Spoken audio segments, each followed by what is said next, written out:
자, 오늘 말씀의 제목은 다음 세대를 위하여입니다. 다음 세대를 위하여.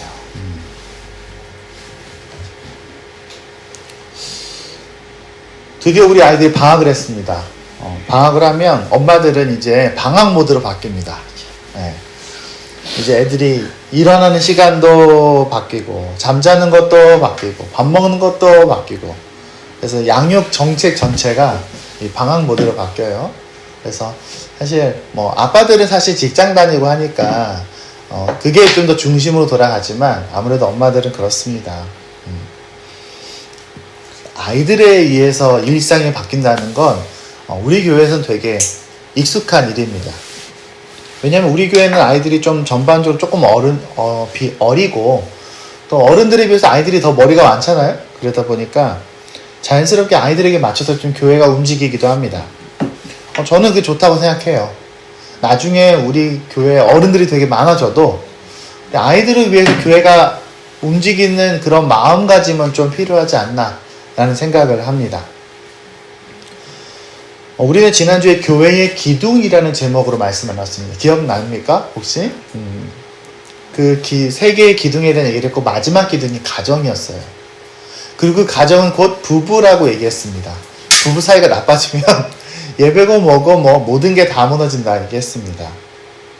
그리고 다 마저 못한 이야기가 있어요. 바로 자녀 양육에 대한 이야기입니다. 자녀 양육에 대한.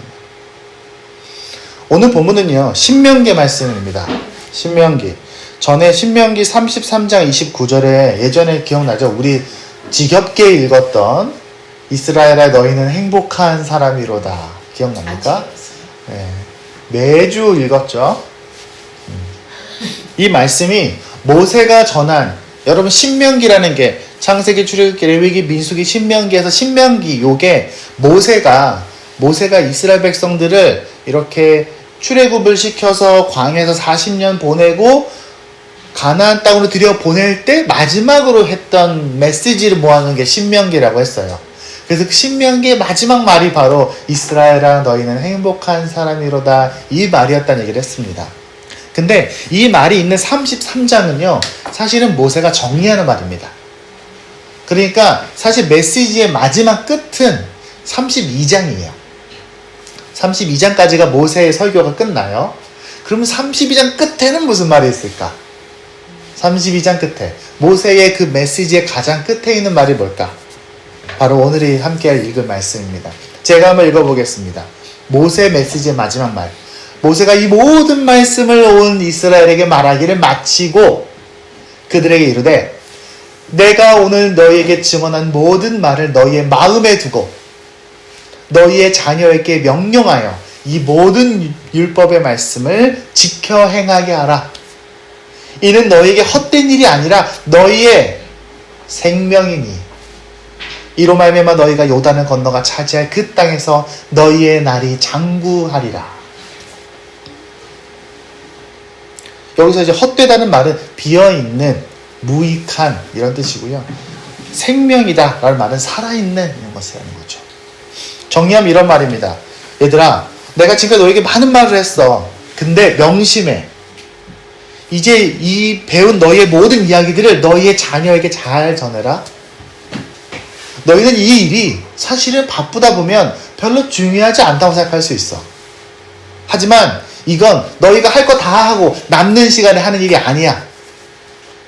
이건 너희의 생명 같은 일이야.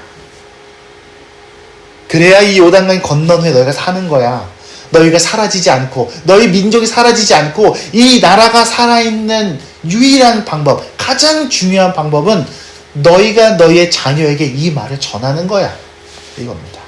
다시 말해서 너희의 돈이 너희를 살리는 게 아니야. 너희의 명예가 너희를 살리는 게 아니야. 너희의 권세가 너희를 살리는 게 아니야. 세상 사람들은 그렇습니다. 내가 돈과 명예와 권력을 많이 가지면 내가 살아남을 수 있고 내 자녀도 잘 살 수 있을 거라고 생각합니다.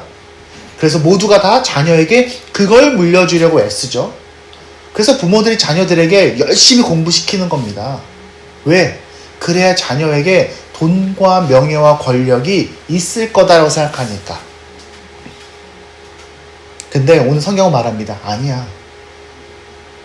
너희가 하나님에 대해서 전하는 것이 그게 너희가 살고 너희의 자녀가 살고 그 후손들이 사는 방법이야.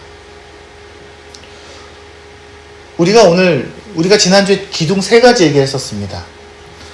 뭐 얘기했냐면요. 선한 성품, 건강한 삶, 그리고 가정. 이 3가지가 우리 교회를 받추는 3개의 기둥입니다. 근데 이 기둥이 지금은 유지되더라도 앞으로도 계속 유지되기 위해서 해야 되는 것이 바로 자녀 양육인 겁니다. 오늘 설교는요. 답을 찾는 설교라기보다는 질문을 하는 설교가 되려고 합니다.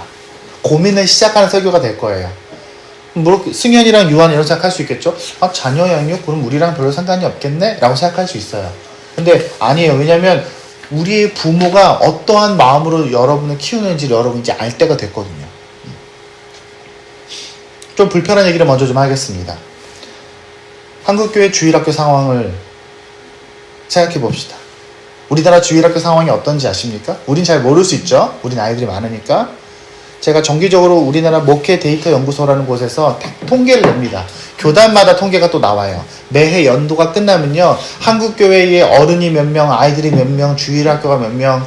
그래서 지난 코로나 기간 동안 한국교회가 어떤 상황이 있었는지에 대한 그런 리포트들이 계속 나옵니다. 여러분은 잘 모를 수 있지만요. 목사님들은 만날 때마다 그 얘기를 합니다. 큰일 났다고. 우리나라 한국의 기독교가 무너져간 속도가 어마어마하고요. 한국 교회가 줄어드는 속도도 어마어마합니다. 한 주에 수천 개씩 없어져요. 근데 정말 많은 거는, 정말 뼈아픈 거는 교인의 감소나 교회의 감소나 뭐 재정의 어려움이나 이런 것이 정말 뼈아프지 않. 그것보다도 저는 주일학교가 거의 없어졌다는 말이 제일 뼈아픕니다. 만약에 우리 교회 주일학교 8명이에요. 그러면 그럼 교인들이 한 100명쯤 되나 봐요. 이렇게 말할 겁니다. 만약에 제가 어디 교회 가서 우리 주일학교 한 30-40명 모여요. 그러면 교회가 한 500명 넘는가 봐요. 이렇게 말할 겁니다. 그 정도 수준이에요. 10분의 1이라는 거죠? 10분의 1이 안 되죠. 10분의 1도 안 돼요. 사실은. 제가 잘 알고 있는 교회가 한 4,000명 정도 모이는 교회인데 주일학교 다 해도 한 100명에서 200명 정도 같아요. 제가 아는 교회는. 왜 이렇게 됐을까? 어떤 사람이 이렇게 합니다. 인구 절벽이 왔어요. 지금 아이들 머릿수가 줄어들었어요. 이런 얘기도 하는데요. 사실 그런 얘기를 할 것도 없어요. 교회는요. 이미 오래전부터 많이 없어지고 있거든요. 뭐냐면은 우리 교회에 보통 한국 교회 지금 20, 30대가 빠르게 줄었습니다. 특별히 30, 40대가 주니까요. 아이들 교회가 없는 거예요. 그렇겠죠. 전반적으로 교회 어르신들은 아직 많습니다. 그러니까 교회의 인구 분포를 하면요. 이렇게 됩니다. 표현을 하자면 교회에 오랫동안 다니신 장로님, 안수집사님 이런 분들 평생 교회 다니고 헌신하셨던 분들의 자녀들이 교회를 안 다녀요. 그러면 당연히 그 자녀들의 자녀들도 교회를 안 다니겠죠. 기껏해서 지금 다니는 그 아이들, 유치부, 유년부, 초등부 다니던 그 아이들이 중학교를 가면 교회를 안 나와요. 중학생들 그나마 좀 남아있는데 고등학교 가면 또 안 나와요. 그리고 고등학교에 있는 애들 좀 있다가 대학교 가면 또 안 나와요. 교회가 그 아이들을 지키지를 못하고 있어요. 왜 이렇게 됐을까? 한국교회 20년 뒤에 우리나라 한국 몇 명이나 될까요? 지금 뭐 700만인이 말한 사람도 있고 아니다 400만이다 이렇게 말하는 사람도 있는데 저는 여러분이 생각하는 것보다 훨씬 적을 거라 생각합니다. 20년 뒤에는. 저는 어릴 때부터 주일학교를 열심히 다녔습니다. 누가 말 따라 태어나서 한 번도 교회를 빠진 적이 없어요. 정말로. 정말 수요 예배도 빠진 적이 없고요. 오후 예배도 빠진 적이 없어요. 저는 고3 때도 교회를 한 번도 안 빠졌어요. 저는 고3 때 성가대도 저 혼자 했었어요. 한동안. 그래서 선생님 물어봤어요. 현충아 너는 왜 고3인데 성가대를 해? 이렇게 물어본 사람도 있었어요. 저한테. 그래서 뭔 상관이죠? 맞아요. 그렇게 대답했어요. 그때는 뭐가 중요했을까 생각해봤어요. 예배 출석이 제일 중요했어요. 저희 아버지는 예배 빠지면 큰일 나다고 생각했습니다. 네. 예배 빠지는 건 상상할 수가 없었어요. 상상할 수가 없었어요. 그리고 또 혹시 어른들이 보기에 좋은 모습, 어른들이 봤을 때 우리 아이들이 잘 하고 있구나라고 보여지는 게 되게 중요했던 것 같아요. 제가 지금 돌아보면.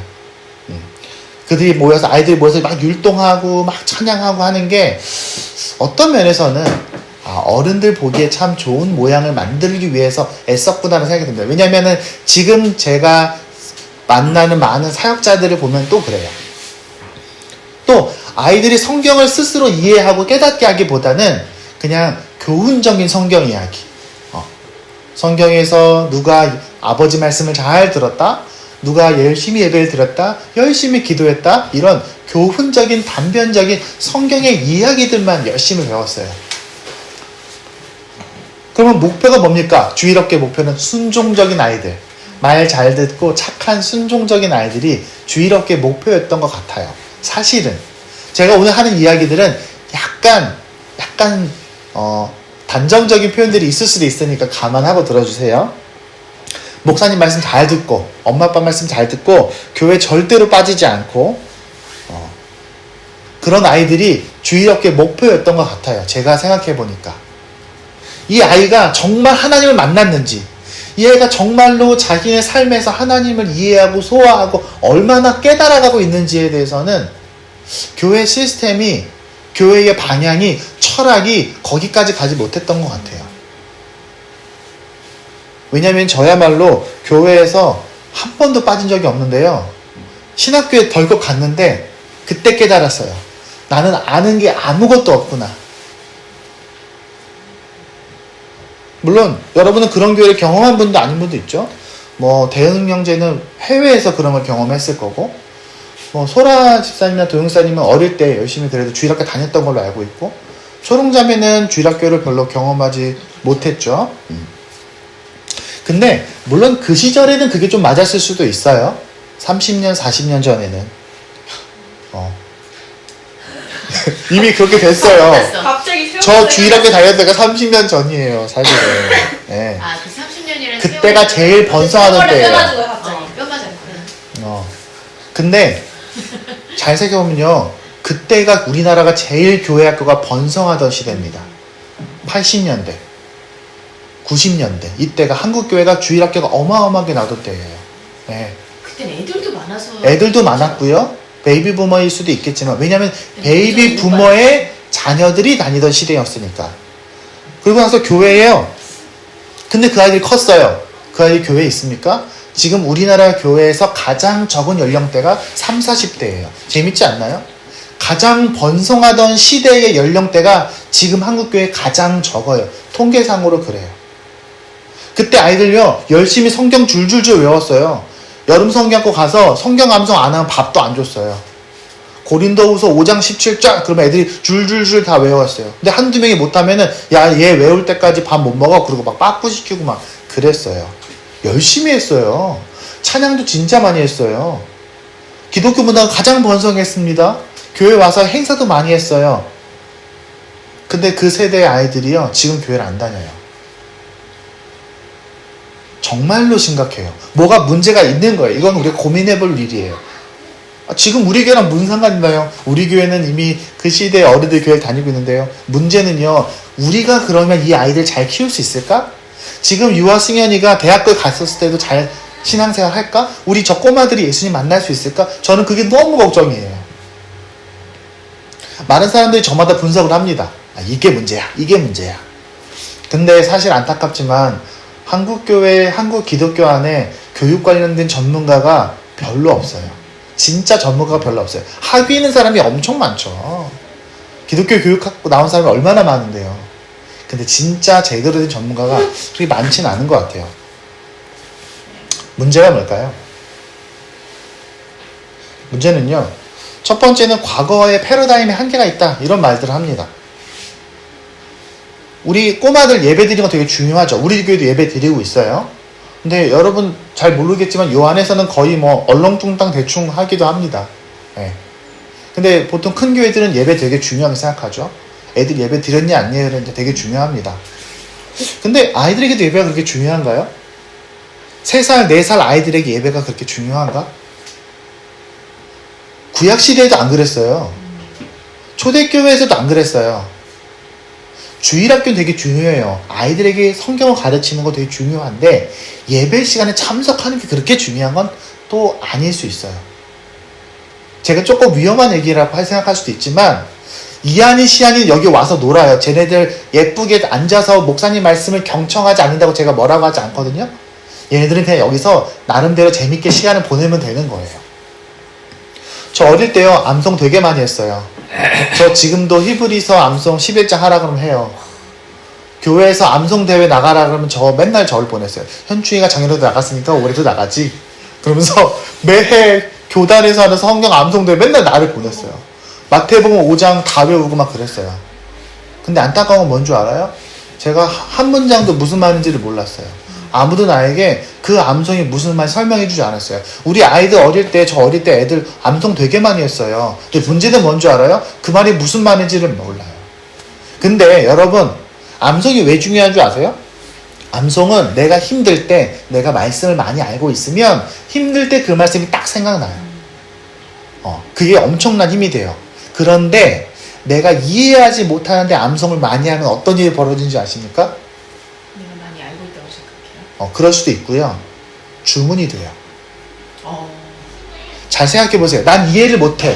성경 말씀 많이 외워. 알아. 근데 난 이해를 제대로 못하고 있어. 하지만 중요한 때 그 말씀이 딱 생각나. 근데 이해는 못해. 이게 무슨 맥락인지 몰라. 그럼 뭐가 됩니까? 주문이 되는 거예요.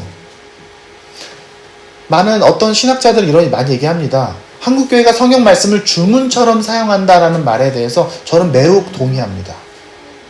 왜냐면 그 말을 뜻을 모르니까. 그러니까 아직도 식당에 너희의 시작은 미약하였으면 너희의 나중 심히 창대하리라라는 말을 아직도 붙여놓고 있는 거예요. 왜냐면 그 말은 성경에서 맥락상 쓰면 안 되는 말씀이에요.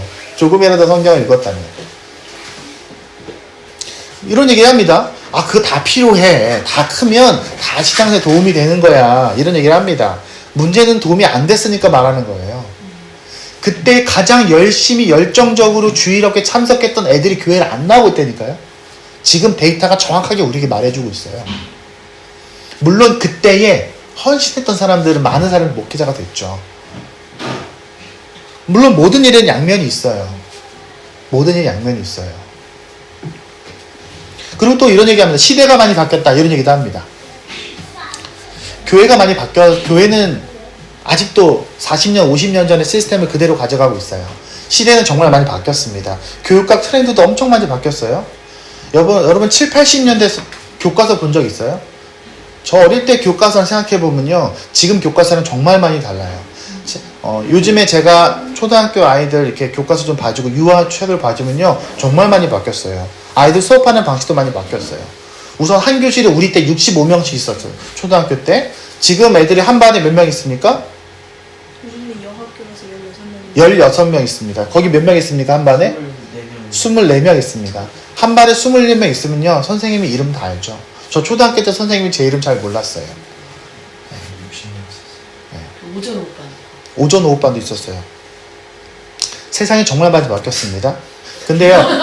지금 한국교회 시스템은 언제 세워졌을까요? 지금 한국교회 주일학교 시스템, 여러 가지 교회 사역의 구조와 이런 건 언제 만들어졌을까요? 아마도 60년대, 70년대 만들어졌을 겁니다. 왜냐하면 그때의 한국교회가 막 성장했고 그때의 전후 우리나라 그 2차 세계대전 일본 끝나고 그때 신학했던 사람들이 신학교 졸업하고 교회 막 개척하고 할 때입니다. 70년대의 교회 시스템이 지금도 유지되고 있어요. 신학교 시스템 커리큘럼 하나도 안 바뀌었어요. 안타깝지만 거의 바뀐 게 없어요. 근데 세상은 얼마나 바뀌었죠? 교회가 얼마나 바뀌었습니까? 교회는 별로 안 바뀌었는데요. 정치가 얼마나 많이 바뀌었습니까? 정치. 정말 많이 바뀌었죠. 박정희 때를 생각해 보세요. 지금하고는 상상할 수 없죠. 경제는요. 그때 한국 경제, 우리나라 전후의 한국 경제는 전 세계에서 가장 못 사는 나라였습니다. 70년에도 큰 차이 없었어요. 70년에도 한국은 정말로 바닥 수준이었어요. 네, 원래는요. 정보가 움직이는 방식은 어떻습니까? 세상상이 살아가는 방식은 어떻습니까? 가정은 얼마나 많이 바뀌었습니까? 학교는 얼마나 바뀌었습니까? 직장은요? 여러분의 놀이문화는 어떻게 바뀌었습니까? 국제관계는 어떻게 바뀌었죠? 그런데 교회는 안 바뀌었어요. 교회는 바뀌면 안 되죠. 물론 바뀌면 안 되는 게 있죠.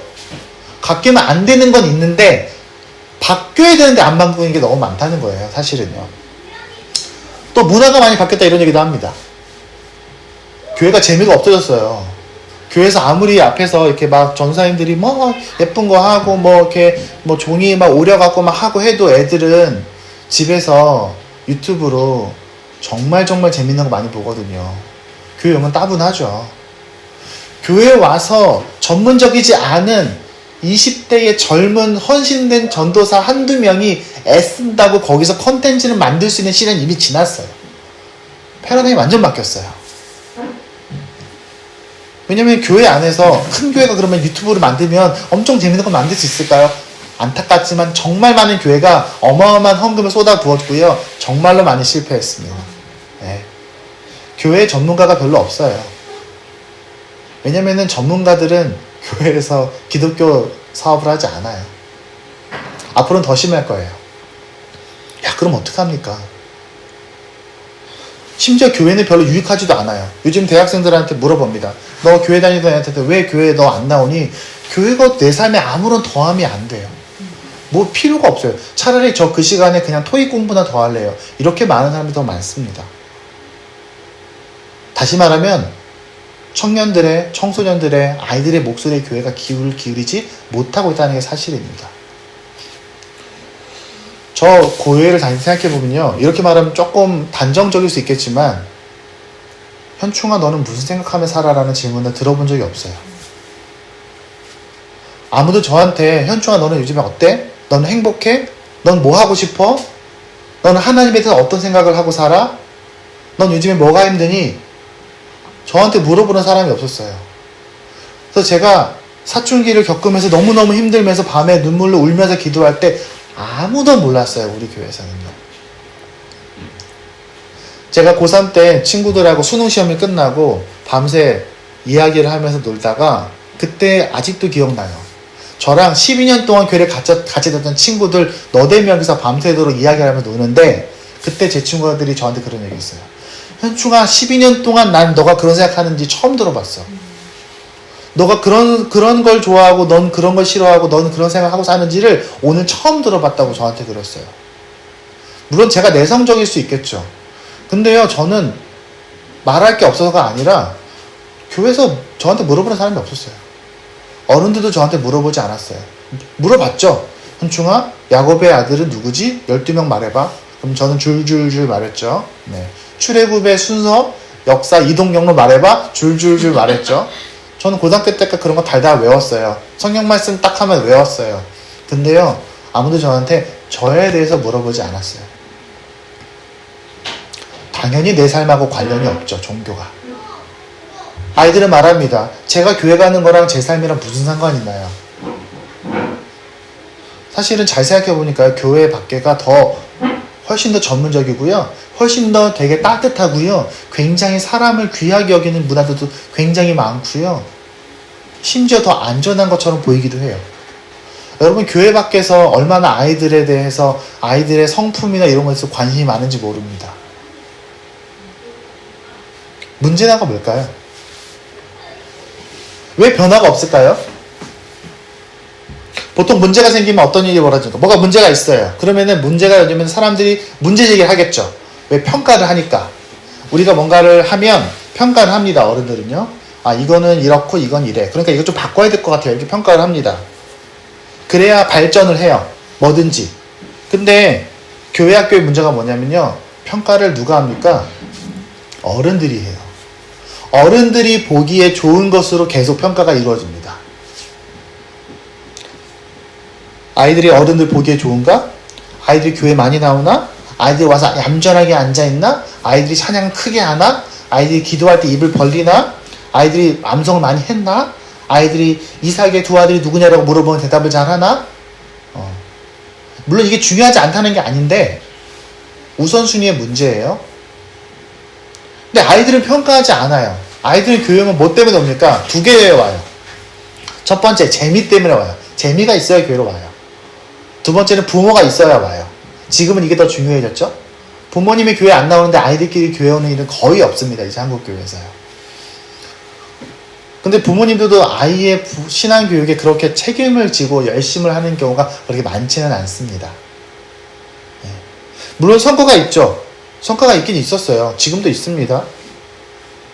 생각해보면요, 저 어릴 때 교회에 이렇게 슬로건 같은 거 붙여놓잖아요. 주일학교에 멋있는 거 막 붙여놓습니다. 예쁘게 그림 그려놓고 이렇게 주일학교 슬로건 이렇게 붙여놔요. 근데 지금 생각해보면요, 지금 제가 봐도 저게 무슨 말인가 싶어요. 성령으로 변화되는 어린이, 이게 딱 써놨어요. 엄청 크게. 저 어릴 때 아주 기억나요. 근데 성령으로 변하는 게 무슨 말인지 저도 잘 모르겠거든요. 그때 저는 당연히 이해 못했겠죠. 그 주일학교 결론 아마 그거였습니다. 쓸 겁니다. 성령의 9가지 성품 다 해놓고 아이들이 착해지는 방향으로 갔을 겁니다. 아이들이 그 말을 이해할까? 오늘 예배 시간에 뭐 했냐면은 누군가 예수님한테 예수님 구원을 받으려면 어떻게 해야 됩니까? 라는 질문했던 말씀을 써놨어요. 그럼 애들이 물어봐요. 얘들아, 구원이 뭐니? 구원이 무슨 말인지 알아? 몰라요, 얘네들이. 얘네들은 구원이 무슨 말인지 몰라. 왜일까요? 교회 밖에서 사람들은 구원이라는 단어 자체를 안 써요. 교회를 안 다니는 아이들은 태어나서 죽을 때까지 구원이라는 표현을 안 쓸 수도 있어요. 애들이 구원이 뭐니? 그러면 애들이 이렇게 얘기할 거예요. 구원 투수 말하는 거예요? 이렇게 말하겠죠. 구원이라는 단어를 안 쓴다니까요. 우리가 되게 심각하게 고민해야 돼요. 전 그게 너무너무 고민이 됩니다. 제가 예전에 얘기했어요. 가끔 얘기하면 청년부 모임 가서 여러분 구속이 뭡니까? 물어봐요. 구속이 뭔가요? 감옥에 가는 게 구속이죠. 근데 성경에서 구속이라는 단어를 이렇게 쓰는 경우가 있을까요? 단 한 번도 없어요. 근데 세상에서 구원을 속박으로부터 구원해준다라는 표현, 방금 유아가 말한 것처럼 쓰는 경우가 있을까요? 세상에서는 그런 단어 이제 안 써요. 안 쓴 지 수십 년 됐어요. 어른들도 그런 말을 들어본 적이 없어요. 같은 단어를 반대 의미로 쓰고 있어요. 교회에서는 좋은 의미로 나를 자유하게 해준다라는 의미로 성경을 말하고, 교회 밖에서는 감옥 가는 걸로 의미를 해요. 근데 되게 재밌는 건 뭔지 알아요? 제가 고등학교 3학년 졸업할 때까지 20년 동안 교회를 한 번도 빠지지 않고 다닌 제가 고등학교 졸업할 때 저는 구속이라는 단어를 이걸로 알고 있었어요. 구속이라는 단어가 성경에 그렇게 많이 나오고 찬송에도 엄청 많이 나오는데, 전 예수님이 저를 구속하셨다는 말을 저를 강하게 붙잡아 주신다는 의미로 이해했어요. 아무도 저에게 구속이라는 단어의 한자 의미를 영어로 설명해 주지 않았어요. 아이들에게 중생하셨습니까? 라고 물어보면 알아들을까요? 못 알아들어요. 물론 있죠. 아이들 중에요, 그런 은혜를 경험한 애들이 있습니다. 영적으로 급변한 아이들이 있긴 있어요. 혹시 여러분 눈물 흘리면서 회개하는 초등학생 본 적 있어요? 초등학생인데 막 눈물 흘리면서 하나님 저는 죄인입니다. 지금 저를 용서해 주세요. 그렇게 하는 초등학생 본 적 있어요? 승현이가 만약에 눈물 흘리면서 하나님께 막 기도하면서 가슴을 치면서 주님 저는 죄인입니다 라고 하면은 우리 되게 당황하겠죠. 저 어릴 때 교회 애들 많이 있었어요. 그렇게 해야 된다고 생각하고 어른들 보고 따라하는 거예요. 저 그랬어요. 저 초등학교 때 수련회 가서 음악 틀어놓고 이렇게 그 조용한 음악 틀어놓고 불 꺼놓고 앞에서 목사님 막 기도하시고 다 막 선생님들이 주위에 모여서 막 기도하면 애들은 그 분위기에 막 눈물을 흘려요. 너무 슬픈 분위기. 왜? 예수님 십자가 얘기하시고 너희를 위해서 고생하셨어. 너희를 정말로 사랑하셔. 그러면 애들은 평소에 그런 감정을 느껴본 적이 없기 때문에 막 울어요. 그럼 전 뒤에서 고민했어요. 난 어떻게 해야지 울 수 있을까? 왜 난 눈물이 나지 않을까? 난 쟤보다 믿음이 적은가 보다. 막 스스로를 막 가슴을 쳤어요. 그리고 막 중학교 갔는데요, 선배님들은 막 모여서 기도하면서 눈물 흘리면서 막 서로 위해서 기도해주고 있는 거예요. 좋죠. 지금 그게 가짜라는 얘기를 하는 게 아니에요. 근데 100명 중에 한 2-3명 그러더라고요. 제가 어릴 때 봤던 기독교 만화, 기독교도 만화가 있었어요. 종교 만화, 어린이들이 막 교회 다니는 그런 만화가 있었어요. 그 만화의 마지막 장면이 아직도 기억나요. 그 마지막 장면에 천방지축으로 까불까불한 한 어린아이가 너무너무 착해져서 나중에 눈물 흘리면서 회개하면서 그 만화가 끝났어요.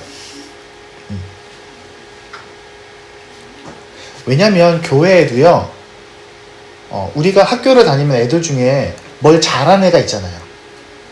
그리고 뭘 좋아하는 애들이 있습니다.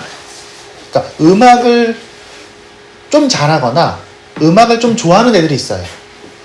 운동을 잘하거나 운동을 좀 좋아하는 애들이 있어요. 모든 분야에는 그런 게 있습니다. 어떤 애는 수학 좋아하고 잘하는 애가 있어요. 좀 잘하진 못해도 좋아하는 애가 있어요. 모든 분야가 다 그래요. 어떤 애는 글 쓰는 게 좋아하는 애들도 있잖아요. 다 아이들마다 그런 게 있죠. 근데 교회도 그런 게 있을까요? 우리가 교회를 생각할 때 교회가 종교적인 모습이 있다는 것을 이해해야 돼요. 교회는 종교적인 기관이에요. 종교적 행위를 해요. 그러면 아이들 중에도 종교적인 거 좋아하는 애가 있을까요? 기독교 빼고 신앙과 상관없이 있어요. 있겠다. 있어요.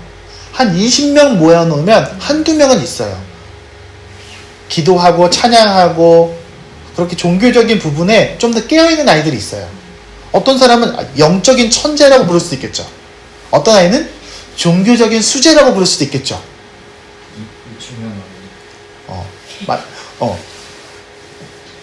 그리고 그런 아이들이 열심히 교회를 다니고요. 종교적인 게 자기가 좋아하는 거니까.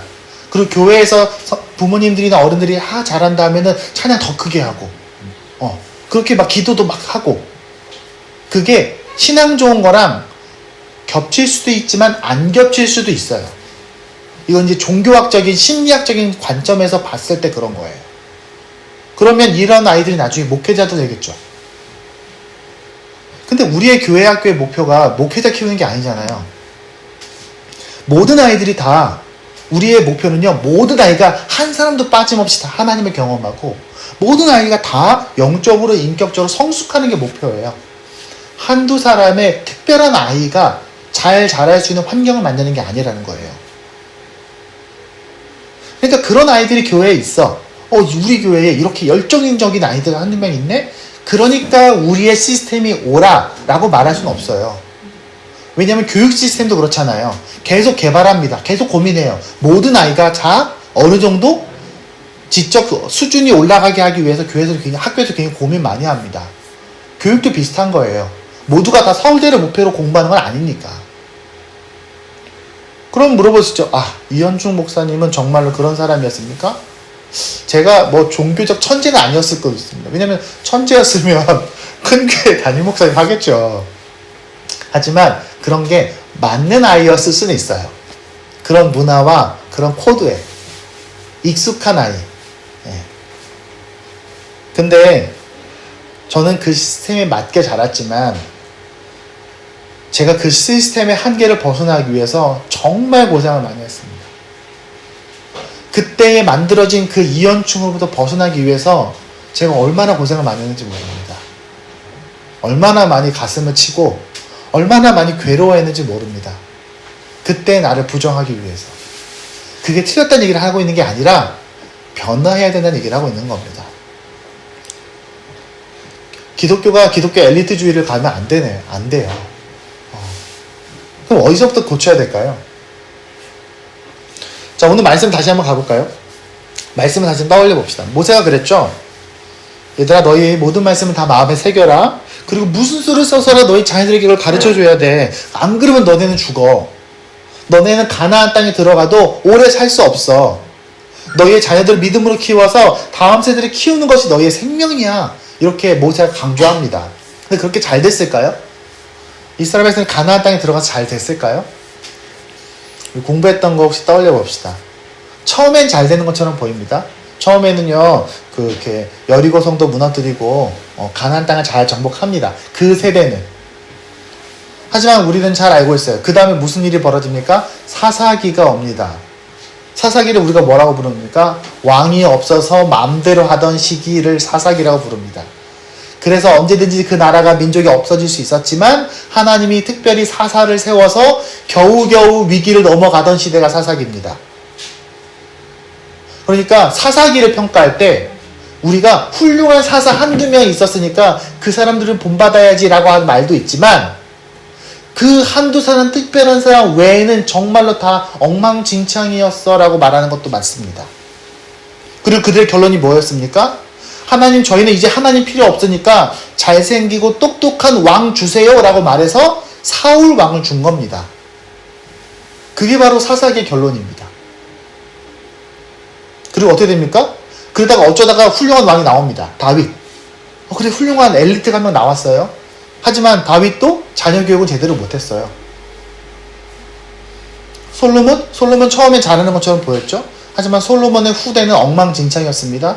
그 자녀 때에 더 엉망입니다. 그래서 나라가 나뉘죠. 그리고 어떻게 됩니까? 멸망합니다. 북쪽도 멸망하고 남쪽도 멸망하고. 여러분, 우리 자녀 교육의 목표는 지금에 있지 않습니다. 이게 오늘 제가 하고 싶은 얘기예요. 우리 아이들이 우리를 독립한 그 이후가 우리의 목표가 있습니다. 지금이 아니라고요.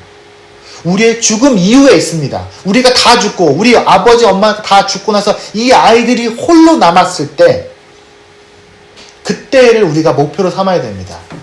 지금 우리 아이들이 보기 좋은 모습을 하는 것이 목표가 아니라 우리 아이들이 독립한 이후에 그 삶을 하나님과 함께 살아낼까? 이 아이들이 커서 이 아이들이 그 자녀들에게도 같은 간절함으로 하나님을 가르칠까?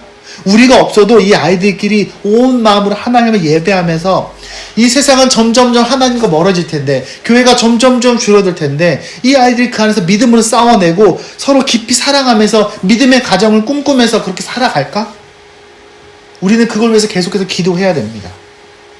근데 그걸 하기 위해서는요, 내려놓아야 될 게 있어요. 지금을 내려놓아야 돼요. 지금 우리 눈에 보기 좋은 것들을 좀 내려놓고 멀리 보고 아이들을 사랑해 줘야 됩니다. 다시 본문으로 돌아가 볼까요?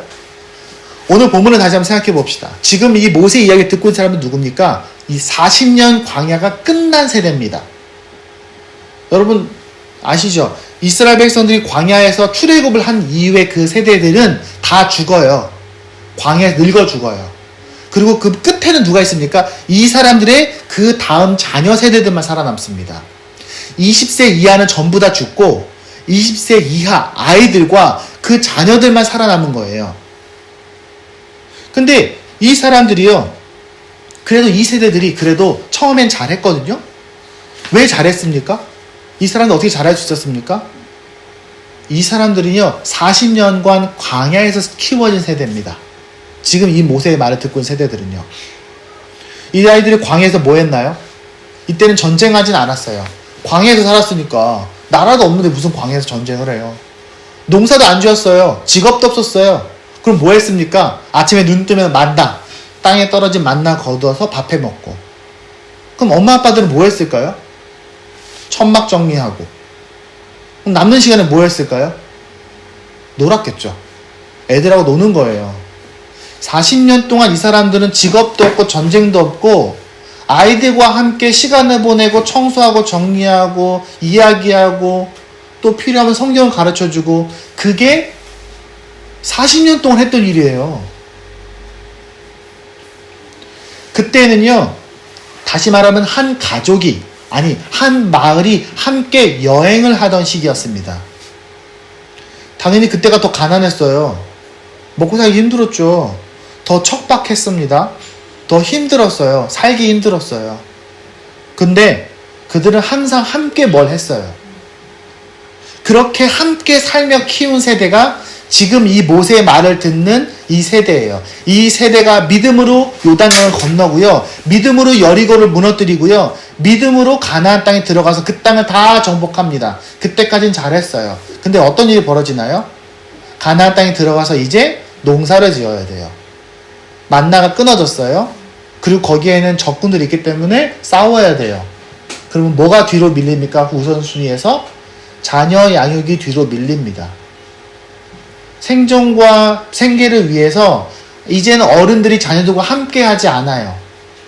그때부터 끊어지기 시작하는 거예요. 그때부터.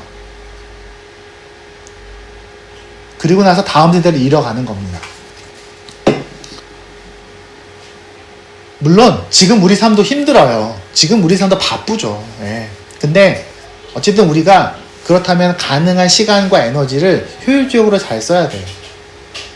우선 제일 먼저는요, 우리 아이들이 좀 종교적으로 이렇게 그럴듯한 모습을 보이지 않는 것을 좀 받아줍시다. 우리 교회는 좀 그런 게 있어요, 기본적으로. 근데 안 그런 교회들도 많거든요. 예. 종교적 행동을 하고 안 하고는 그렇게 썩 중요하지 않을 수 있어요. 혹시 승현이가 엄마 저는 오늘 정말로 교회 가기 싫어요. 그러면 그냥 한 번쯤은 그래 승현아, 그래 한 번 정도는 그래 저는 절대로 오늘 교회 가지 않겠어요 라고 말한다면 너무 싸우지는 마세요. 잘 격려하고 승현아 맛있는 거 사줄게 라고 데려갈 수도 있겠지만 여러분 필리핀에 선교지 가잖아요. 그러면 좀 열려있는 선교지 가면 여러 나라 교회들이 참여해요. 여러 나라 교회들이 참여해서 성탄절이나 크리스마스 때 행사를 해요. 그러면 교회마다 발표를 해요. 그럼 한국 교회도 있고 외국 교회도 있잖아요. 대은의 경험하는지 모르겠는데 저는 그거를 많이 봤어요. 한국 교회 주일학교 애들은요 발표 기가 막히게 합니다. 아이들이요 표정도 되게 진지해요. 절대로 틀리면 안 돼. 줄 쫙쫙 맞춰갖고 촉촉촉 하고 촬영도 엄청 크게 하고 막 옷도 막 멈추게 만들고 부모들도 비장해. 선교사님들이 우리 아이들이 잘할까 내 아들이 잘할까 틀리지 않나 긴장하면서 비장합니다. 근데요 외국 교회는 그러니까 서양 쪽의 교회는요 확실히 분위기가 달라요. 애들도 와서 엉망진창해. 줄도 절대로 안 맞고요.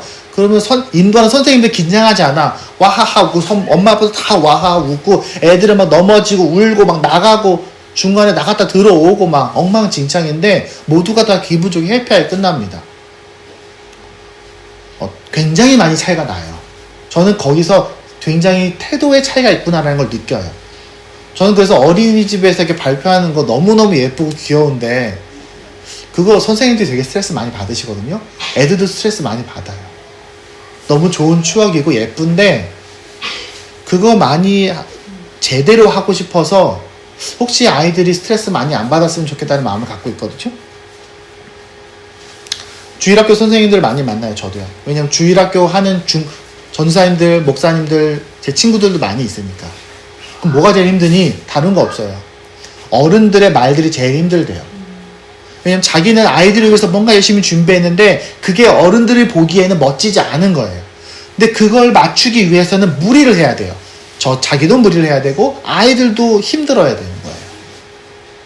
저는 우리 지난 성탄 모임이 너무 좋았다고 생각합니다. 왜냐면 아이들이 재밌게 마음대로 했던 것 같아요. 그리고 애들이 중간에 막 엉터리로 하고 막 좀 대충 해도 어른들이 모두 따뜻한 마음으로 웃어줘서 전 너무너무 좋았어요. 그래서 제가 지금까지 태어나서 경험한 성탄절 중에 제일 마음이 편안한 성탄절이었어요. 조마조마하며 하지 않았어요. 저는 항상 성탄절이면 조마조마 했거든요. 왜 뭐가 틀릴까봐. 예전에 저 전도사 할 때는. 근데 지금은 한 번도 저는 그래서 너무 좋았어요. 근데 그거 되게 어려운 일이에요. 나중에도 그랬으면 좋겠습니다. 우리 아이들이요 뭐든 하든지 교회에서 재밌게 하고 웃으면서 하고 마음껏 하고 신나게 하고 혹시 틀릴까 조금도 불편하지 않았으면 좋겠어요. 우리는 회사가 아니니까. 그리고 어른들도 그런 거 보면서 보기에 좋지 않다고 답답해하지 않는 어른들이 우리가 되었으면 좋겠어요. 혹시 누군가 우리에게 왔다면 우리는 그런 곳이라 우리가 잘 설명해 줬으면 좋겠어요. 그래서 우리 아이들이요 결국에는 스스로 하나님을 발견할 수 있었으면 좋겠습니다. 우리 스스로 아이들 말씀을 좀 읽을 수 있었으면 좋겠습니다. 지금 당장은 잘 지식이 좀 부족할 수 있어도 애들이 자발적이 돼야 되거든요. 나도 좀 성경 좀 읽고 싶어. 제가 유아한테 그렇게 푸시하지 않으려고 많이 애를 써요. 저 중학교 때는요 성경 하루에 한 장씩 안 읽으면 아버지한테 되게 혼났어요. 그래서 저 1년에 한 번씩 읽었습니다. 성경을 한 번씩. 저 중학생이 1년에 성경 읽도록 하려면요 하루에 한 30분 이상은 성경을 붙들고 있어야 돼요. 무슨 말인지 하나도 이해 못했지만 하루에 3장인가 4장씩 읽었던 것 같아요. 근데 아이들이 좀 성경을 좀 스스로 읽을 수 있고 이해할 수 있도록 우리가 계속 격려하고 그 방향으로 갔으면 좋겠어요. 지금 많이 몰라도. 그리고 아이들이 교회에서 사랑을 충분히 주고받고 했으면 좋겠어요. 사랑이 넘치는 건 괜찮아요, 여러분. 사랑이 너무 많이 사랑해주는 거 아니야? 사실 그거 되게 어렵습니다. 우리가 승현이를 너무 많이 사랑해줘서 승현이가 버리장머리가 없어. 그건요 나중에 조절하는 거 배우면 돼요. 근데 사랑이 부족한 건 나중에 도와줄 수가 없어요. 그래서 아이들이 교회에서 사랑받는 것만큼은 물론 아이들은 다 모를 수 있지만 그리고 마지막으로 우리 아이들과 계속 소통을 좀 많이 했으면 좋겠습니다. 아이들에게 귀를 기울여주는 게 있었으면 좋겠어요. 그래서 나중에 우리가 또 꿈꾸는 페달을 하더라도 얘들아 이렇게 해야 돼. 꿈꾸는 페달 너희도 해야 돼. 이러고 보다는 꿈꾸는 페달을 했던 우리의 그 마음으로 이 아이들도 자유롭게 뭔가를 했으면 좋겠습니다. 말씀 맺겠습니다. 그럼 목사님은 잘했습니까? 목사님은 목사님 아이들이 그렇게 잘하셨나요? 사실 잘 못한 것도 많아요. 되게 미안한 것도 있고 좀 후회하는 부분도 있습니다. 아마 앞으로도 쉽지 않겠죠. 저도 이제 어저께 제가 설교를 준비하는데 산이가 옆에서 계속 아빠 놀아줘 노래를 불렀어요. 자기는 나는 내 딴에는 자녀를 믿음으로 잘 키우고 사랑해줘야 된다고 설교를 막 쓰고 있는데 옆에서 산이가 날 놀아달라고 하니까 얼마나 갈등이 됐겠어요. 그래서 처음에 산이야, 아빠가 내 준비를 다 못했어, 미안해, 그렇게 말하고 막 준비를 했다가 알았어 산이야, 뭐 하고 싶어? 산이가 자기는 아빠랑 게임을 하고 싶대. 그래 알겠어, 때려놓고 산이랑 가서 신나게 무슨 그 닌자 거북이 대결하는 걸 열심히 한 1시간 동안 신나게 해주고, 그리고 산이야 아빠가 다 끝나면 다시 놀아줄게, 그리고 다시 돌아와서 했어요. 왜냐면 그러면서 아내가 잘 놀아줬어요. 왜냐면 설교를 준비하는 제가 이 말씀 앞에서 정직해야 되잖아요. 저는 되게 중요하게 생각하는데, 그래서 아내가 도와줬어요 어저께. 근데 저 혼자는 못해요. 저 혼자는 우리 아이 3명 믿음으로 키울 수 없어요. 근데 우리는 같이 할 수 있어요. 같이 하면. 유아 산이 수를 잘 키우기 위해서는 대흥이 삼촌, 도영이 삼촌이 필요하고 소라 이모, 초롱 이모가 필요해요. 엄마 아빠가 절대로 줄 수 없는 것들을 줄 수 있을 거라 저는 믿어요. 우리 어른들이 뭘 해야 될까요? 그러면요, 어른들이요 먼저 모범을 보여줘야 돼요. 자유롭게 이해하면서 사랑하면서 우리의 삶을 보고 배웁니다. 우리 아이들은요. 아이들은 우리를 따라오는 거예요. 누가 그랬어요? 왜 여러분은 교회 안 다닙니까? 저희 부모님이요 교회 다니는 걸 좋아하지 않아요. 교회를 한 번도 안 빠지시지만, 장로님이시지만 권사님이시지만 교회 다니는 게 행복해 보이지 않아요. 그래서 저도 안 가요 라는 말을 항상 기억합니다. 저는요. 그리고 우리 아이들하고 소통을 많이 했으면 좋겠어요. 많이 질문해주고 아이들 얘기를 많이 들어줬으면 좋겠습니다. 네. 제가 지난 꿈꾸는 페달이 너무 좋았다고 느꼈던 이유는 유아와 승현이의 말은 아니었을 수 있지만 뭔가 이 아이들이 하는 걸 우리가 보아주고 격려해줬다는 겁니다. 그게 너무 좋았어요. 네. 그리고 마지막으로는 나중에 이 아이들이 이해하는 언어들로, 이 아이들이 알아듣는 말들로 계속 환경을 가르쳐 주려고, 그건 우선 제가 제일 먼저 노력해야겠죠. 그렇게 하려고 합니다. 여러분들도 계속해서 물어봐 주세요. 아이들이 이해하고 있는지. 아이들이 뭔가 하나님의 뜻, 지금 초등학생 이하 아이들은 쉽지 않아요. 근데 이젠 산이나 우연히 이상부터는 부모들과 성경 있는 얘기도 할 수 있죠. 그걸 우리가 우선순위에 두고 기도하는 우리가 되었으면 좋겠습니다.